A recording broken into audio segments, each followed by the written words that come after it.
Alright, so the program that we're going to be doing here today is called Breathe In, Breathe Out. Alright, now we're going to be doing Breathe In, Breathe Out inside of Patents Pending. The reason being is we like to think of nature as one of the greatest engineers. And as Patents Pending is the gallery where we talk about the design engineering process, we thought this would be a great way to mash both the biology with some more of the engineering concepts, so putting them together. So as you can see, I've got quite a few things on my table. What I have is I have a anatomical model of the lungs, and it has a really great view of the trachea right here and the heart. So we can actually see internally how some of our other organs sit next to our lungs. We need this apparatus because we will be working with a specimen, so a real pair of lungs that we'll be working with today. And we also need to make sure we have our respiratory system diagram. This is actually a way that we're going to be able to talk about all the different pieces and the different names of it. We also have some cards that are up here. Right now they're in order of how the air would move through your mouth, your nose, your trachea, through your lungs. But at the end of the time, basically the end of the program, you can actually put a couple of these cards out and see if the kids can guess what's the right sequence that air travels through your body. All right. So. Before we begin, remember we always want to have an inquiry-based style to our programming. We also need to make sure that, especially while we do any programs with anatomy and physiology, that we are familiar with the different terms, the different names of organs and places. That's just very important to make sure that we do good science while we do these programs. So do make sure you have a good control of those terms. Again. Now, because we are doing a program for the general public, our guests that come in, sometimes you're going to have guests that are very intelligent, they're very up here, and you can use a lot of those termage. But sometimes you may have a day where you have a lot of little learners in here, so they're not going to be able to sit still and listen as we go through every single part. So you may have to change up your conversational tangents to make the most impactful presentation to your guests, especially if they're little kids. So there's a lot of different methods of trying to get the ideas across for your guests. Now we're going to go ahead and begin. I will go ahead and show you how this program should run. You will need to also make sure while you're doing breathe in, breathe out that you do have a pair of gloves, because the type of lungs that we have in here, they are real and they are preserved through a liquid called humectant. Now humectant creates an environment that is not very good for bacteria or fungi to grow into. But it's also not, it also preserves protein. You're made out of proteins, so the best thing is to make sure that you don't get this on you. It can be a slight irritant. So what you'll do is you'll make sure you put on some gloves.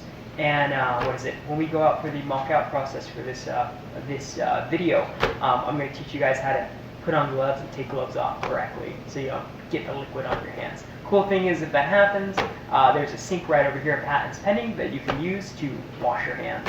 All right? Very good. We're going to go ahead and begin. So let's get started. All right. And I'm going to go ahead and pretend again, like monologuing, that there are guests inside the building. So you may see that I use those open-ended questions. All right. Very good. All right. Welcome to Patents Pending. To breathe in, breathe out. And thank you for coming on in. You can go ahead and have a seat. Now, we do a lot of things every day, all right? So I want you guys to think about what we do every day. And you might be able to figure out one of those things just by looking up at my table. So what do you do every day? All right, great, you ride your bike. Well, that's a good workout. What about you? What do you do every day? Oh, you eat lunch. That's good too. Well, how about this? Do you guys realize that you breathe every single day? Very good. So you breathe every day, and do you have to think about it all the time? No, you don't. So today we're actually going to be going through how we breathe and what we use to breathe. We're going to be exploring the respiratory system in a program called Breathe In, Breathe Out. Thank you guys for coming on in, and today we're going to go ahead and start exploring. Now, we've got a couple of cool things up here. We'll be able to explore them soon, but I kind of want to start with this. Now, when we breathe in and breathe out, where do we typically breathe in from? You're right. So we typically breathe in from our mouth or our nose. All right, so right here on my respiratory system model, you can actually see, you've got a cavity here, your nasal cavity, and your mouth cavity right here. You take that air in, and it goes into these tubes. Now, there's some tubes down here. Do you know what those tubes are? Yeah? Well, the one that we really want to focus on today is the one called the trachea. Now, the trachea is going to be this one that's white here on this image, and it's what we often call the windpipe. Now, the air is very important that it gets to our lungs, because if you don't breathe, all right, let's say you take a moment and you stop breathing. Does that feel good? No, not at all. You taking a breath in is very important because your body is made up of cells. And cells, what is it? All your different organs, the cells that make up those organs, they all need air to keep going. Oxygen is very important and vital for our daily functions. So without actually taking a breath in, it wouldn't be good. You wouldn't be able to run around or have fun. So your lungs and your breathing are very important. So air enters our body through the nasal cavity and the mouth cavity, boca, and then it will actually go through the trachea. Now, the trachea is that big cartilaginous, what is it? Kind of like a cartilaginous tube. If you think of cartilage, you can think of your nose or your ears. If you touch them, it kind of feels weird. So your trachea is kind of like that too. It's very flexible. All right. So air will travel through the trachea, and it's actually going to bring it to the lungs. Now, before it gets to the lungs, you have the main stem bronchi. All right. Ooh, that sounds really difficult. Can you guys say main stem bronchi? Main stem bronchi. Good job. Now, the main stem bronchi, it will actually divide it so that the air either goes into the left or the right lung, left or right lung. And then once the air gets into the left or right lung, what is it? You can kind of see it here. Trachea, left to right lung. What happens is it kind of breaks apart by the main stem bronchi, and you get these kind of like tree root looks. Now, this tree root look is what we call the bronchioles. Can you guys say bronchioles? Very good. Now, bronchioles are smaller tubes that spread all across your lungs, and it actually will connect with the fleshy part of your lungs. Now, this is really cool. The fleshy pink part of your lungs is pretty expandable. It's pretty, soft. Now, the thing is, if we were to actually look at each individual cell that makes up this squishy part of the lungs, we would actually see a special type of structure that's there. Now, that is actually kind of shown off in this image right here. It looks kind of bumpy, but these are called the alveoli. Can you guys go ahead and say alveoli? Very good. Now, the alveoli are very, very tiny air sacs, all right? So they fill up with the air you breathe in, and it's pretty cool. Inside of your lungs, you have over 600 million alveoli. That's crazy. And if we were actually to spread out your lungs for its surface area and spread it all across the floor, we would actually be about the size of a tennis court, all right? So extremely giant. You have a lot of alveoli inside your body, but that's because getting oxygen into your cells and into your organs is so very, very important. And that's the reason why we have so much alveoli. Now, if we want to talk about an individual alveoli, we'll call it an alveolus. All right, so alveolus. Can you guys go ahead and try to say that? Very good. Now, it's pretty cool. You can see this. We have the alveoli down here, and we have some veins and some blood vessels running into them. Now, these veins and blood vessels are actually, the vein is called a capillary, or blood vessel. So it's a very, very tiny blood vessel called capillary. Now, these capillaries are really, really tiny, and blood flows through them. Now, the thing is, they're so tiny that some of these capillaries have one individual red blood cell flowing through them to get to the alveolus.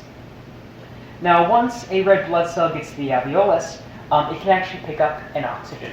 So it grabs that, and once it grabs the oxygen, it will actually flow out of your lungs, and the blood will then travel across your, your network of blood vessels around your body, delivering oxygen to your cells and to your organs so they can keep functioning. Once once it delivers the oxygen, those red blood cells, it actually will pick up waste that's in your body. So think of carbon dioxide, some of that cellular waste, and it'll actually bring it back to your lungs so you can exhale it. All right? Now, this is pretty important.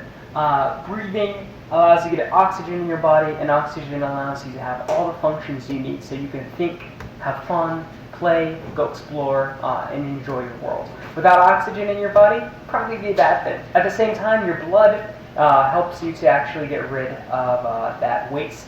You don't want to build up of carbon dioxide in your body because that would be no good. So when you breathe out, you can actually, that's actually some of that waste that's been created in your body.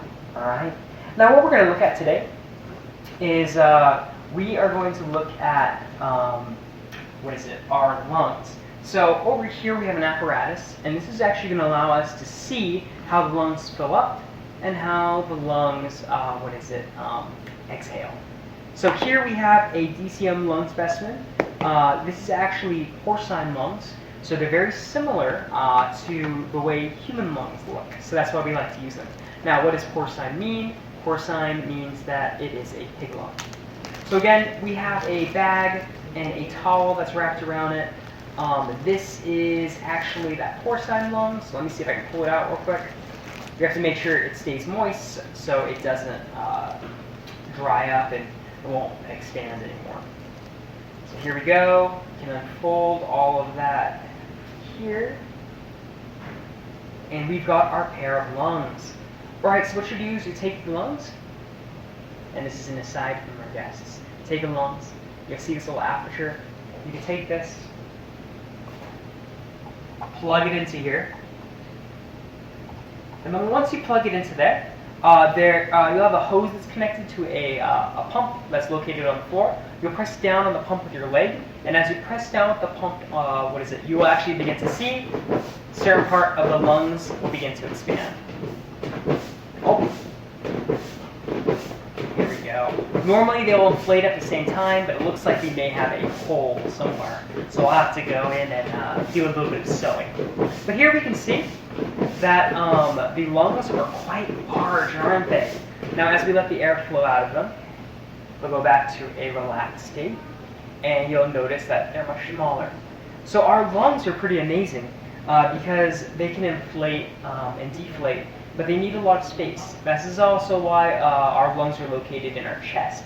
They can take up a lot of space. Now, as you breathe in and breathe out, remember those alveolus on the inside, or those alveoli, are filling up with oxygen.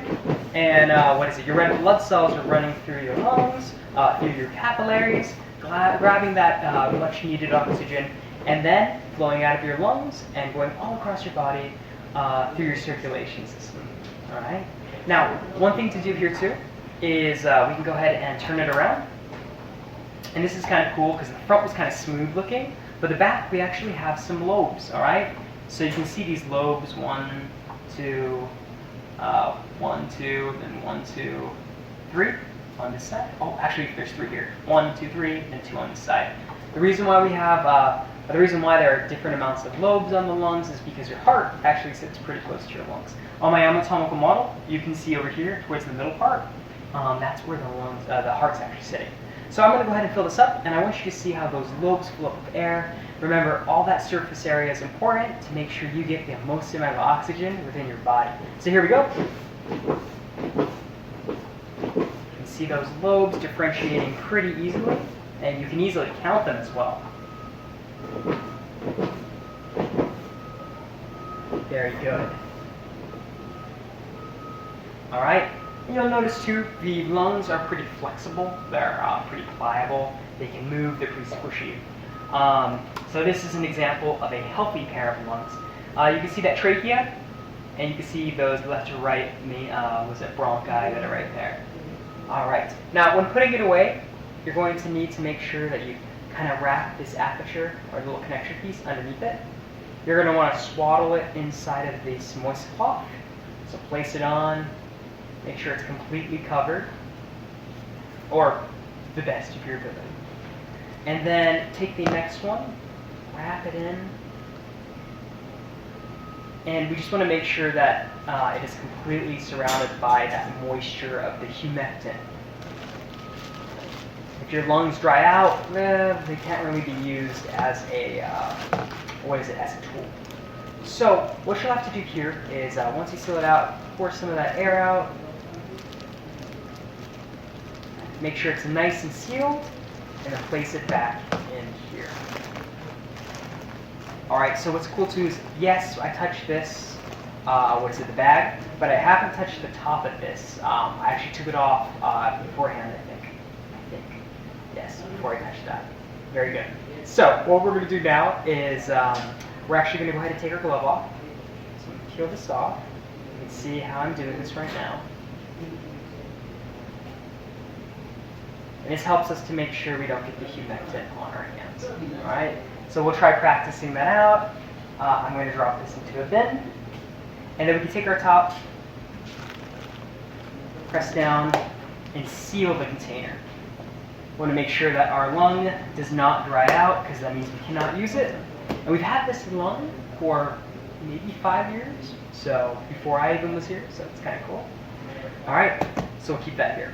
Now, just be mindful, you may have touched this area, so you don't want to actually touch it until a little bit later on. All right, very good. Now we'll go ahead and go back to our program. All right, so guys, that was pretty interesting. We saw the function of those lungs, how they expanded, and how they contracted. Now, don't know if you know this, but this is pretty important. Your lungs cannot breathe in or breathe out of their own volition. What does that mean? So they can't flex and pull air in, or flex and push air out. It's actually going to be another organ that we have right below our lungs, and this is called the diaphragm. Can you guys go ahead and say diaphragm? Very good. Now, as the diaphragm contracts, so it pulls down, all right, it creates more space inside the lungs. So your lungs have more space to fill up. So what is it? Air, once you breathe in with that diaphragm pulling down, your lungs will fill up with air because there's more room.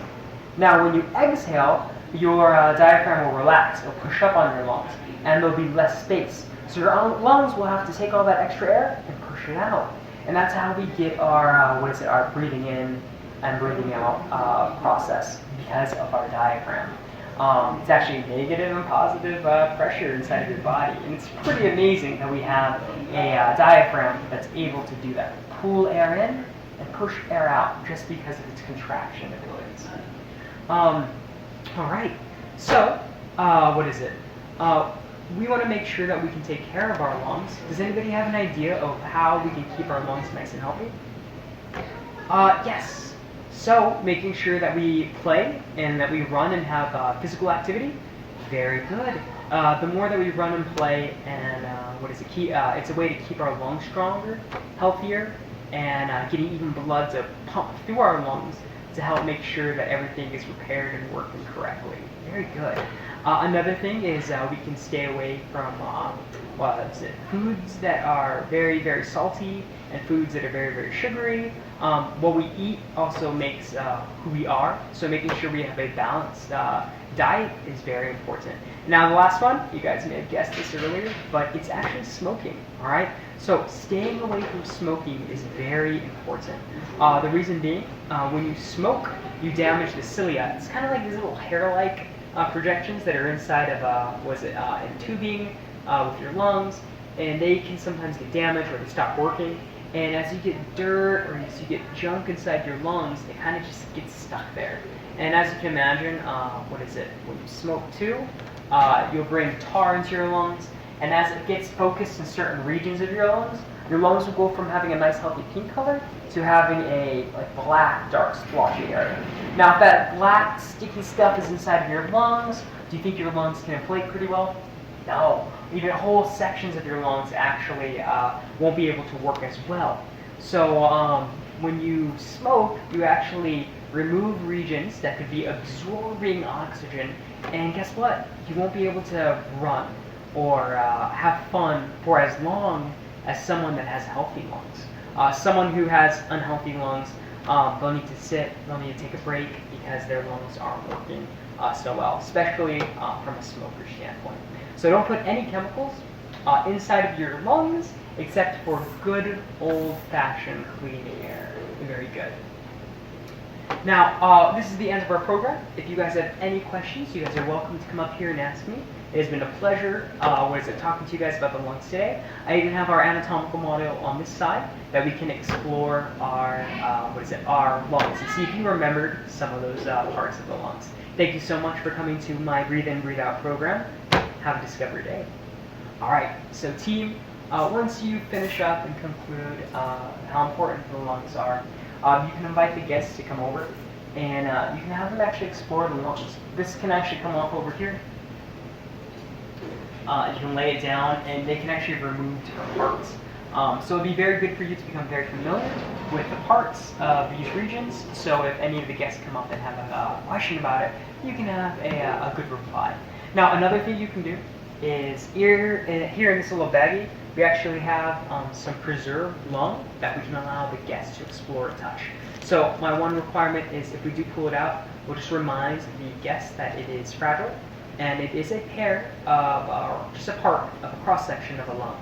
So imagine a lung this way, it's been sliced out, and you can definitely see where the alveoli should be, where the capillaries should be, or even where the bronchioles should be. It even has out here a little bit of the pleura that's dry, and the pleura is that region on the lungs that allows the lungs to move, breathe in, breathe out, and not cause too much friction on the inside of the chest, because that would be very bad. So the pleura level on that side.